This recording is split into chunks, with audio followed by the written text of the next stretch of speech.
Netizens nag-ingay, sana may kiss scene din sila. Eman Baco sa Pacquiao na mataang nasa isang parang shooting, fans umaasa na si Jillian Ward ang katambal.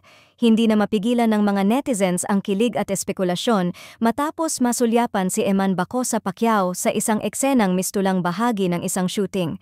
Suot niya ang isang formal na suit at makikita siyang nakaupo sa isang eleganteng dining setup kasama ang isa pang lalaki na tila bahagi rin ng production.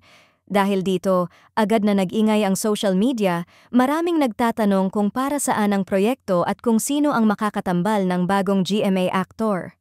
At syempre, hindi nagpahuli ang mga tagahanga niya at ni Jillian Ward.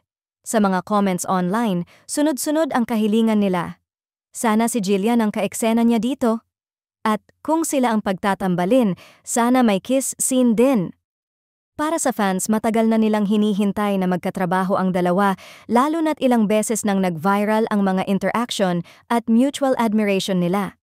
Ngayon na nakikita na si Eman, na tila nagsisimula ng sumabak sa mas seryosong acting setup, mas pinaigting pa ng fandom ang kanilang hiling na si Jillian Ward ang maging kapareha niya sa anumang upcoming project. May ilan pang nagbiro na kung sakaling maging love team nga sila, tiyak na magkakaroon daw ng intense chemistry at hindi raw malayong maisingit ng production ang isang nakakakilig na kiss scene. Isang bagay na matagal nang hinihiling ng fans na gustong makita ang romantic potential ng dalawang rising stars. Habang wala pang opisyal na anunsyo mula sa GMA o sa management ng dalawa, hindi maikakaila. Ang isang simpleng sighting lang kay Eman Baco sa Pacquiao sa isang mukhang romantic setup ay sapat na para pasabugin ang online fandom. At sa bawat araw na lumilipas, mas lumalakas ang panawagan ng netizens. Ilang eksena pa ba ang hihintayin bago tuluyang magsama sa isang proyekto sina Eman at Jillian?